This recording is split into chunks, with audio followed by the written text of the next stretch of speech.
Is Disney Plus about to change movies forever? Plus, Warner Brothers and AT&T has dropped a nuclear bomb on DC Comics. All this on today's episode of the Geek Watch podcast.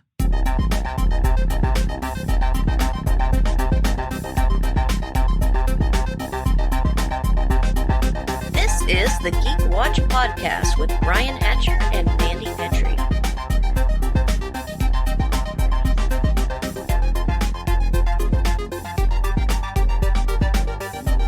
Greetings, Geek Watchers, and welcome to episode 111 of the Geek Watch podcast.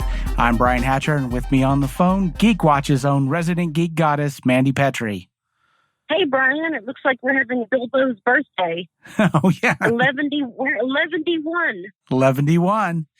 Yes, a Bilbo's birthday. So we should actually be a little farther along episode-wise, but of course, you know, the Rona had to stick her nose in everything, but we keep trucking along. The world came to a pause. Yep. So, guardian of a parking lot once again, but glad that you're here with us today. Bunch of stuff to talk about. It seems ridiculous to say, man, the world's going crazy, but the world's going crazy for sure. But before we get into all of that, I know that we were talking a little bit before we started recording, and you were excited about a little piece of news with Amazon and The Boys because there was an announcement. Yes, Jensen Ackles of Supernatural is coming over to The Boys starting season 3. He's going to be playing Soldier Boy. Mm-hmm. And, I had always figured that a lot of the Supernatural cast would end up on The Boys because of Eric Kripke. And, we've already got Jim Beaver and maybe a couple of others. But what is really interesting, which I forgot about, and was actually Kevin that reminded me, that Jensen Ackles was in the running to be Captain America, but because of Supernatural, he couldn't handle the schedule. So now he is actually going to be on The Boys playing the kind of Captain America parallel in The Boys, which is Soldier Boy. Right. So, that's going to be really interesting to see. I'm excited. Oh, yeah.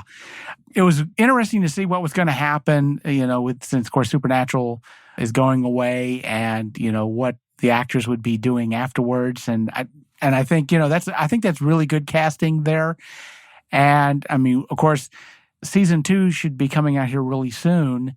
And September 16th, I think. Yeah, I think so. For sure. Yeah, I think so. I mean, they've already started doing trailers for everything. And so I'm really, really excited for that for sure because, of course, I'm a big fan of The Boys. Season 1 was just crazy, go nuts. And that was before we were living in an apocalyptic world. That season, that's going to season up the flavor really, really good with that, with that in the back of our minds as we're watching season 2. But I'll also mention something else that it was a bit of a shock to me, but I was really happy to hear about. If you're of course, familiar with Big Finish that does basically audio dramas of Doctor Who. And, of course, Paul McGann, most of his adventures as Doctor Who, of course, were Big Finish. Because, of course, he only had the TV movie and that little short that he appeared in. Mm-hmm. But, of course, he's as the Doctor, he's had an unbelievable career as the Doctor. And, of course, they've brought back older Doctors. And, of course, Tom Baker's been recording a lot of new episodes of Doctor Who as audio dramas.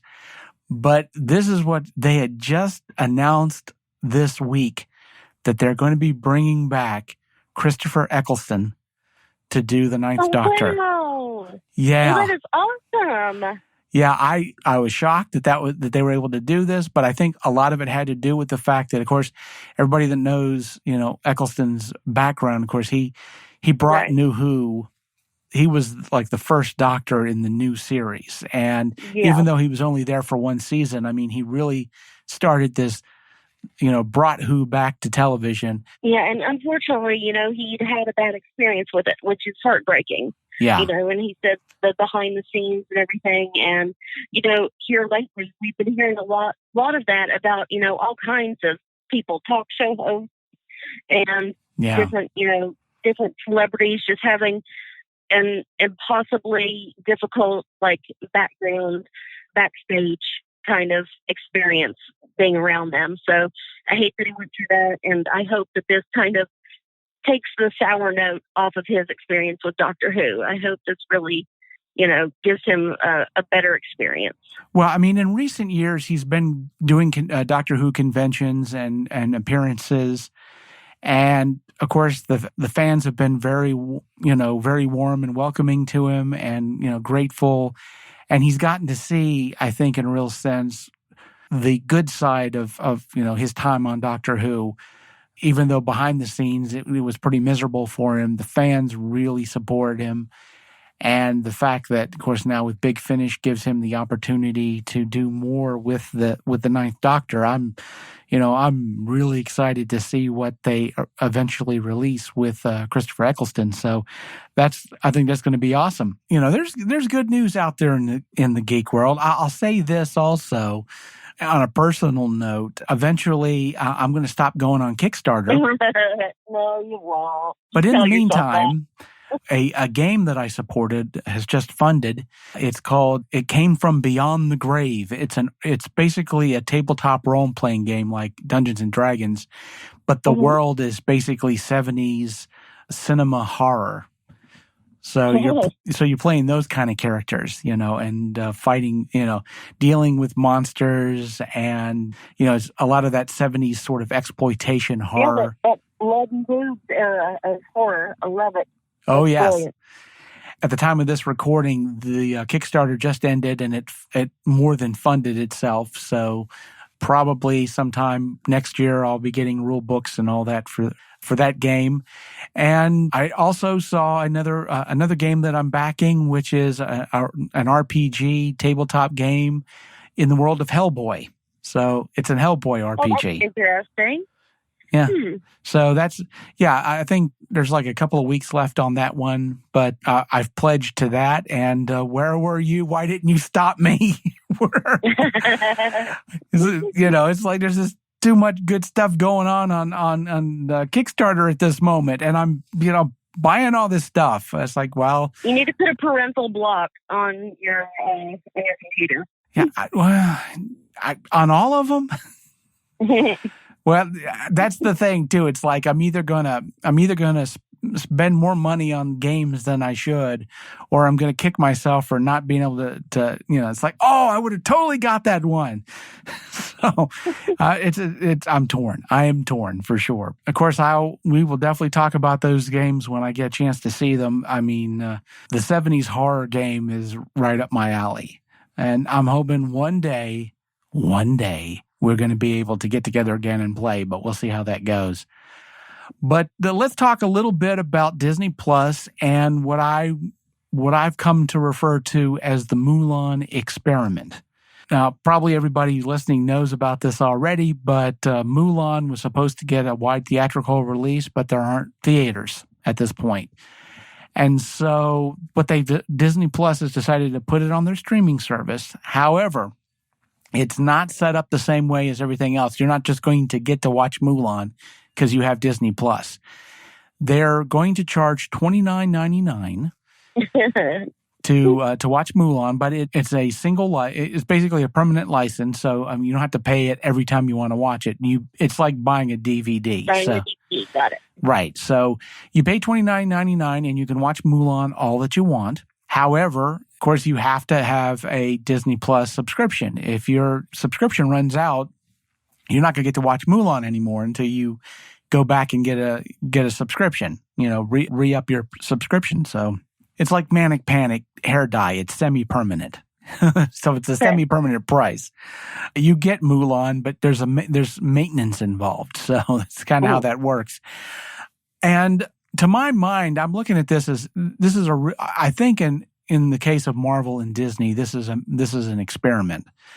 I think Mulan is going to be for them an experiment to see how this goes. Now, I know a lot of people in the Asian American community are disappointed because this movie was an all Asian cast, which Hollywood traditionally, when they do Asian movies, for some reason they cast Americans as the Asians, especially in the leads. But if this movie would have been successful and made $1 billion like a lot of the Disney movies have made in theaters, that would, Hollywood at that point would have to say, hey, look, we can make movies with Asian actors and they will make money. And so the fact that it's not going to get the opportunity to do that, to get a release in theaters, I think there might be a limited release somewhere in some markets, but for the most part, it's going to be Disney Plus. But I can definitely see people's disappointment in the fact that it's not going to get a wide theatrical release, especially if it doesn't do very well. Yeah, and I figured that it was in 3D, and that was going to be a big thing, getting to go to the theater and put on the glasses and see all those amazing fight scenes. Oh yeah, and I guess that's going to be a question. I don't figure there's going to be a DVD. There's going to be a 3D version of it that you can watch, at home. Because, I mean, there's a few of us weirdos that have 3D TVs, but we're few and far between.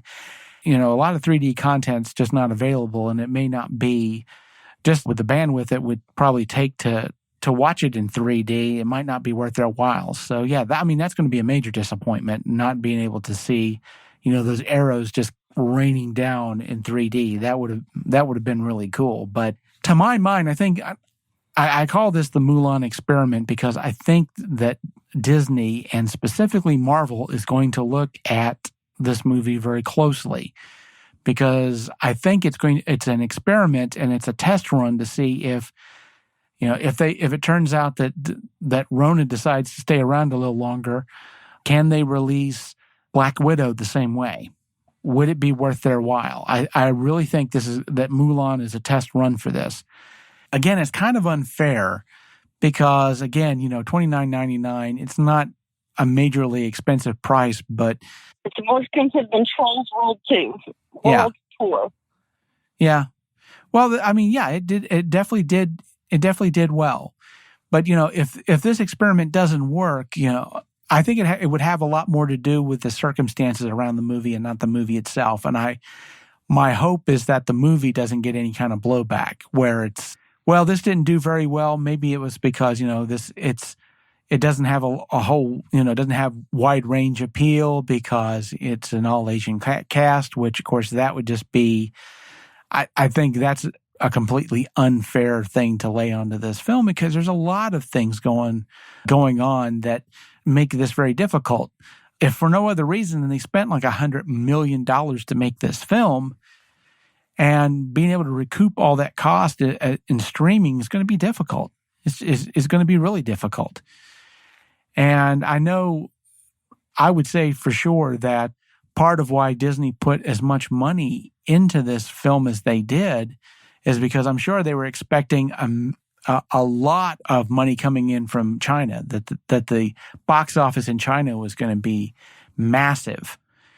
And so I don't know how that's going to work now because I don't know if Disney Plus is even available in China, much less, how many people in China have Disney Plus. And so I don't know how that basically works, but I know I would bet anything that Disney was counting on a massive box office in China to help get the film over the top.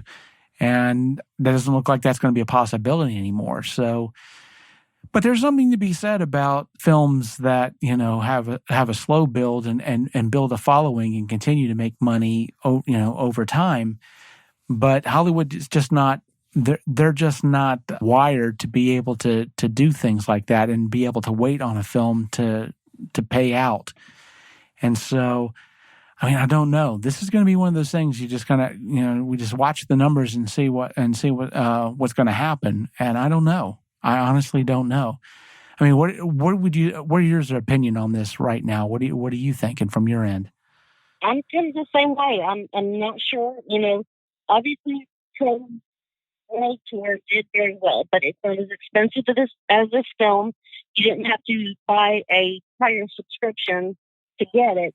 Mm-hmm. And me personally, I got Disney Plus for Hamilton, and I stuck with it for The Mandalorian. So I've got Disney Plus, but I'm probably not going to, get Mulan, just because I'm not really that excited about it. So, but that's just me. There's the others. Oh yeah, I mean, it looks like it would be a great film, but again, if it was in a theater, I'd definitely go see it. Watching it at home, and there's no real urgency also with seeing Mulan, because it's not like it's going to be in theaters for a certain amount of time and then it's going to go away. You put Mulan up to the streaming service and there's no urgency. It's not going away. They're not going to take it down. And so you can watch it at any time. And so it's like eventually you get around to it. It's like, well, do I got $30 burning a hole in my pocket? Sure, I'll go watch Mulan. But there's no impetus to necessarily do it right away. Not like in a movie theater. So, I mean, yeah, it's really shaky. And like I said, a lot's resting on this film as far as whether or not they decide to. I think in a real sense they're looking at this as, well, if this does well, maybe we can go ahead and release Black Widow the same way. But if it doesn't do well, they're not going to. I don't think they're going to do it. I think they're going to hold on to it.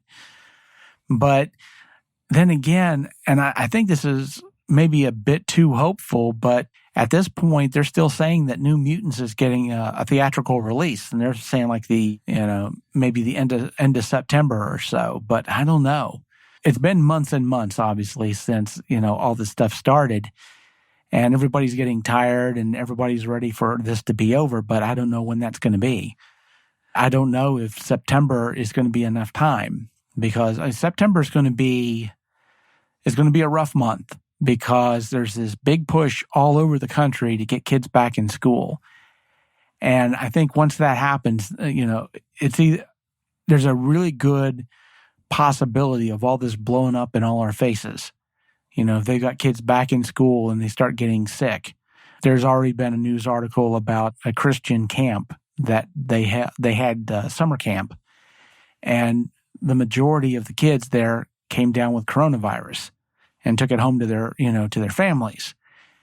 And so I'm wondering if they're not pushing things a little bit. But at the same time, it's just, it's at this point, everybody is they're struggling to get content, and get content out there, because I'm obviously, with everybody stuck at home for the most part, content is king anyway, but more so now than ever. And there's a lot of movie studios sitting on movies that that they're trying to figure out, what do we do with them? Because if it's not worth their time, if they're not going to make enough money in a streaming service or whatever to recoup the cost that they have in the film, there's no point. They're better off kind of holding off and seeing what happens. I think eventually movie theaters will open, but I don't know when that's going to be, and it may be a long time. I mean, at least until we get to the point where there's some sort of a vaccine, I think, for coronavirus. Until there's a vaccine for COVID, I don't think things are going to change too awfully much. And also, I have to say that, of course, the flu vaccine is now coming out, and a lot of people are rushing to get the flu vaccination, because the last thing you want is flu and COVID at the same time. You're right. So a lot. I mean, like I said, they're already now starting to do flu vaccinations, and of course, I'll be getting mine very soon as well, because I already got mine. Yeah, because there's no point in playing around. This is we're living in different times. This is not the time we're going to pass on your flu vaccine. So, But yeah, I mean, there's so much stuff is up in the air, and people are panicking because they don't know. They're trying to figure out this new economy and figure out, well, how do we navigate in this new economy? And on the subject of that, oh man, did DC get hit hard? Yeah, that's not sounding like a good situation. No, well, so basically what happened was there was all this talk. Of course, AT&T wound up buying off a big chunk of Warner Media, including DC Comics.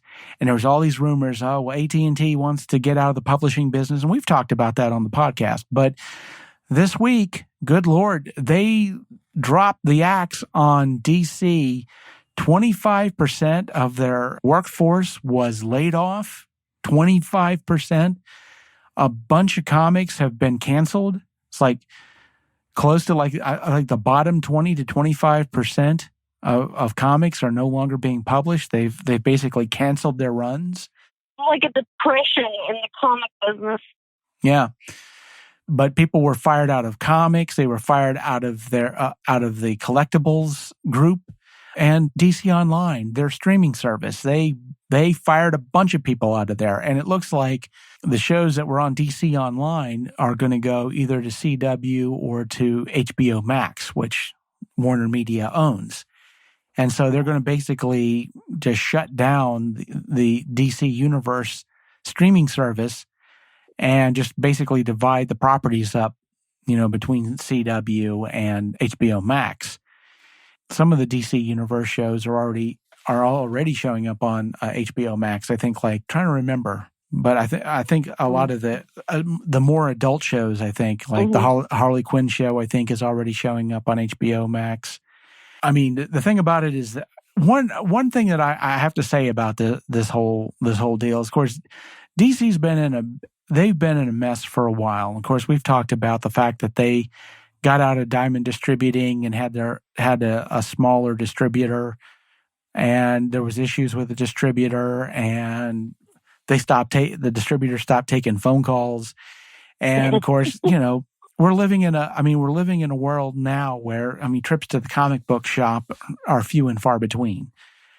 There was a lot of this talk about going mostly digital or strictly digital, and which some comic fans like and others want comic books, but what are you going to do in that situation? And of course, now you got a bunch of people who've been fired. And one thing I do need to bring up, because I keep hearing this all over the place, is that I see commentators out there who are, in a real sense, kind of happy about all this because they feel like they've been vindicated, because they've been really upset that that DC Comics has been, as they put it, social justice warriors. And I have heard more than one commentator make the comment, stay woke, get broke, and make the comment that, that the type of stuff that they were doing goes against, comic books. You have more women comics, or you have people of color in comics, and again, I think to their mind, it's like you're shoveling social justice warrior stuff down people's throats, and they don't want it. My thing is, have these people been reading comic books for the last 80 years? That's what comic books are. They are social justice. Oh, for sure. Even if it's not warrior, they're still, metaphor. Oh, exactly. Well, that's what our storytelling has been. And that's, I think that's where Bill Maher always fell short when talking about comic books, that he doesn't understand that it's our literature.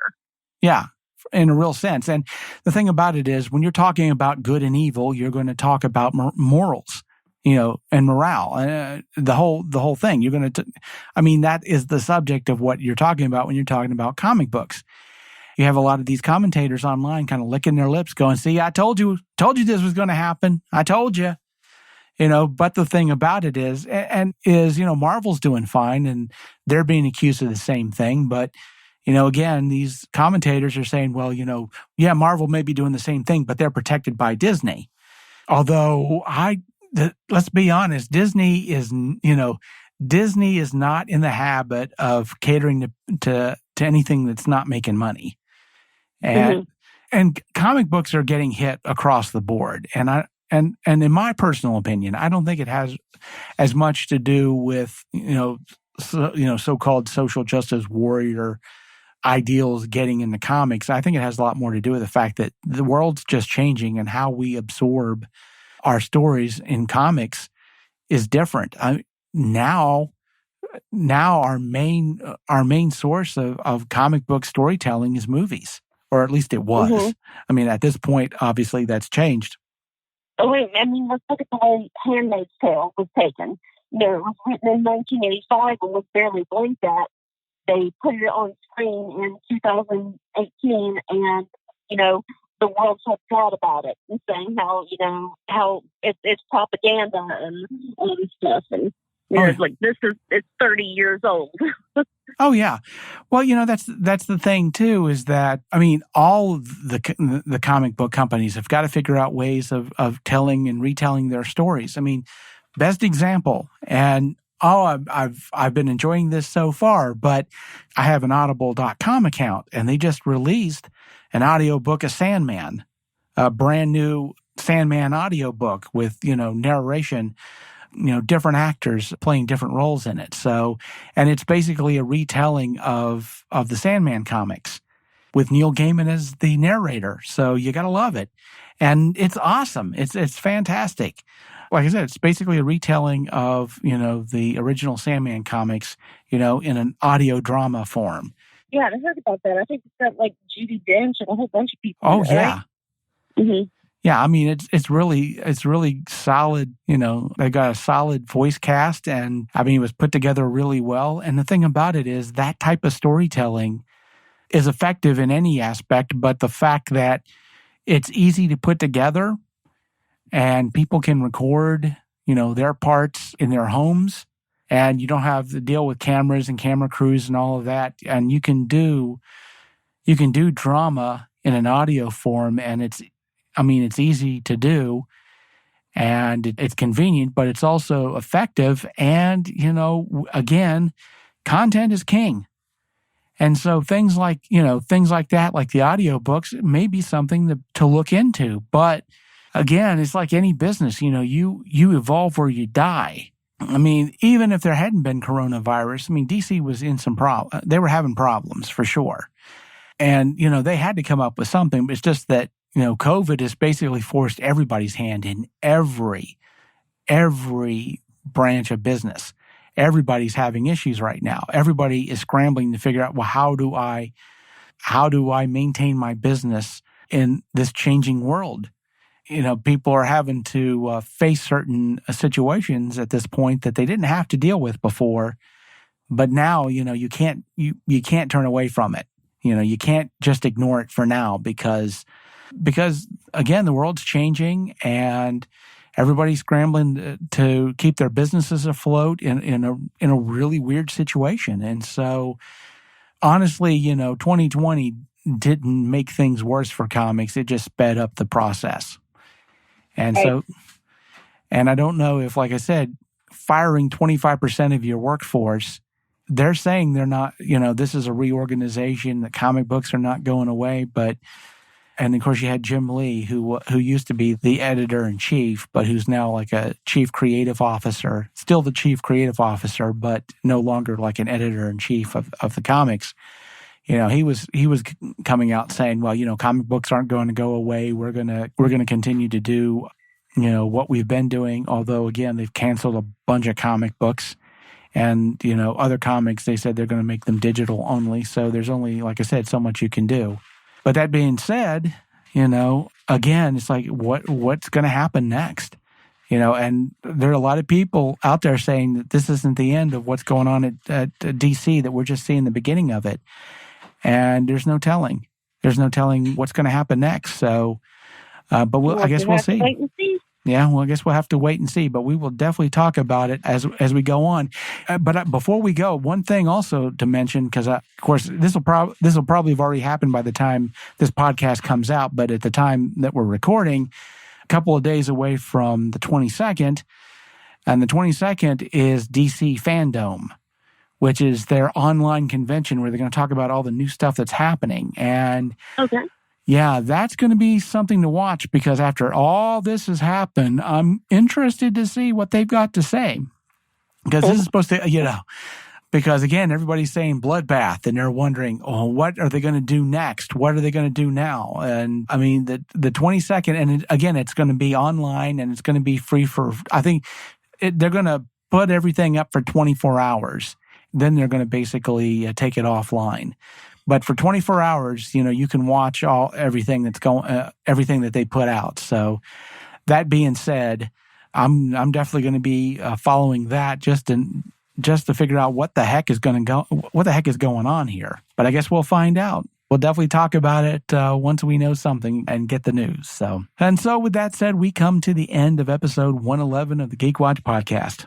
Thank you for listening, and tune in next time for the latest in geek news and views with the Geek Watch podcast. For Mandy Petrie, this is Brian Hatcher, reminding all the Geek Watchers out there, we're all geeky about something. Be proud of yours. See you next time. Thank you for listening to the Geek Watch podcast. If you enjoyed this program, don't forget to like and subscribe on your preferred platform and share this podcast on your social media. For links to all the ways you can listen to the Geek Watch podcast, as well as leave comments and suggestions, visit our website at geekwatch.net. The Geek Watch podcast is a Hanging J production.